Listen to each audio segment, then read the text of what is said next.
Jason's Adventures and Travel. Ngayon naman ay pupunta tayo sa isang event ng migrante. Isang samahan ng mga Pilipino dito sa Canada na malalapitan kapag may problema ka sa lahat ng bagay. Ayan, ipinaglalaban ng mga karapatan ng mga Filipino. Sila po yung humaharap kapag may problema po ang mga Filipino. So, kapag Filipino ka at nasa Canada ka, you're welcome to Migrante. Ayan, join Migrante. And today, meron pong conference at andoon po kami. So, tonight naman po ay merong party-party. Ayan, ng migrante dito sa Canada. So, everybody can join us, guys. Sali kayo, yung mga nandito sa Canada. Sali po kayo dito sa migrante. Ayan. So, I will keep you updated, guys. Trinay ko tong ito, tingnan nyo. Meron akong wings. Is this a wings or whatever. Bagay ba sa akin, guys? Ayan, so see you later, guys. Thank you very much. Ayan, ito pala yung yung event, okay?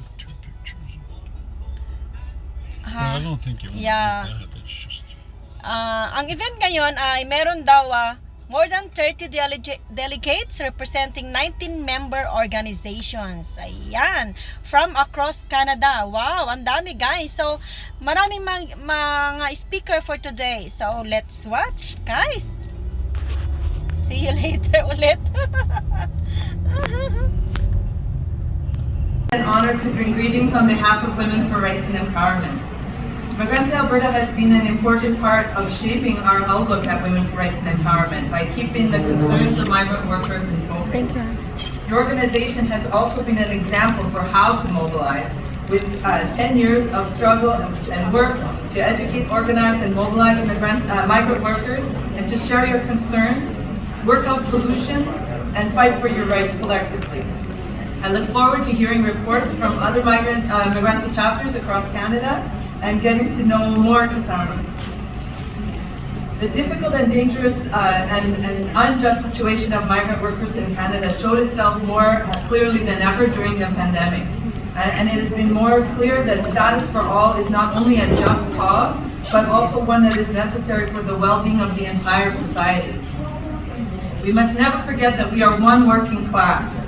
No matter how employers and governments would try to set us apart and set us against each other and set different rules, our rights as working people cannot be denied.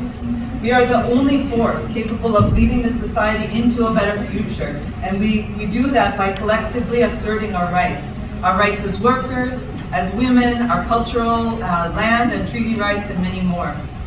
The history of these lands we call Canada have lots of examples of brave defenders of rights.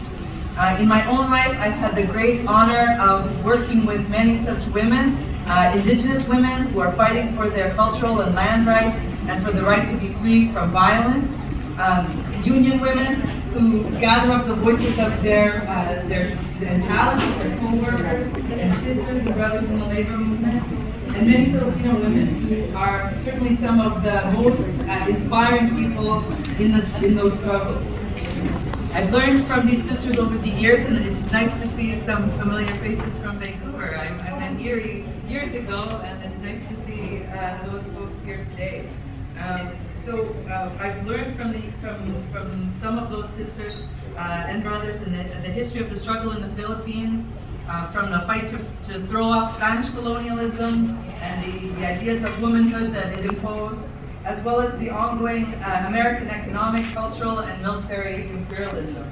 And of course, the struggle of migrant workers, who for generations have been pushed and pulled to leave their families to work in countries that don't recognize their rights despite relying on them to prop up their societies and economies. Your work to defend your rights as migrant workers is vitally important to the Canadian working class as a whole. In my day job, I work as a negotiator with AUPE, a union of public sector workers, and I can tell you that everywhere in healthcare, as well as in the broader public sector, the face of the labor movement is increasingly the face of a migrant woman. And people who are activating themselves to speak out about what's happening in their conditions of work, as well as the conditions of care for those residents and other people that they care for, Those are the people who have the capacity to solve the big questions that we are faced with in our times. How do we care for our elderly? How do we care for our children? How do we defend our rights as workers and as human beings? One thing is for sure, the answers for such fundamental questions are never going to come from corporations or from mainstream politicians. The only solutions that they're putting forward are the tired, pay-the-rich schemes of privatizing health and education and other public services and goods for profit. But an organized, activated working class will never permit such crimes, and I do call them crimes because that's what they are. It shows their negligence and their blatant disregard for humanity and for the planet. To stop these crimes, we need to all activate ourselves to fulfill our goals and our potential as leaders of the working class.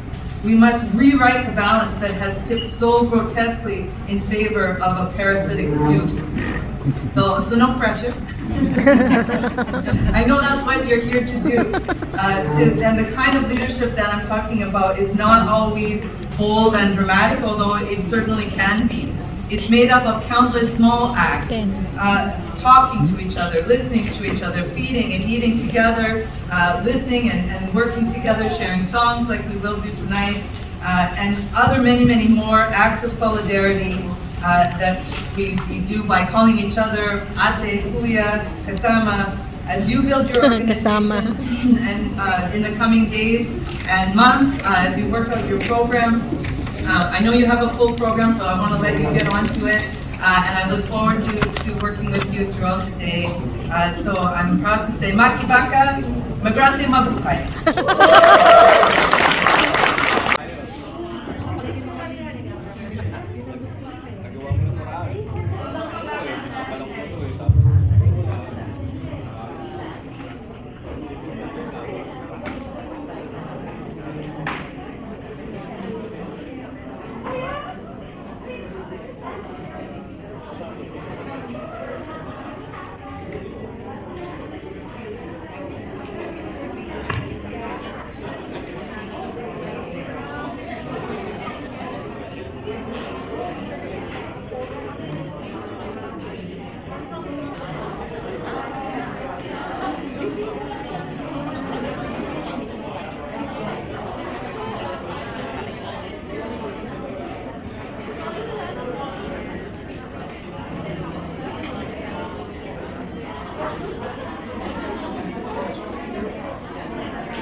Hi guys, this is Ason's Adventures and Travel, and now the conference is not over yet, but then we need to go home.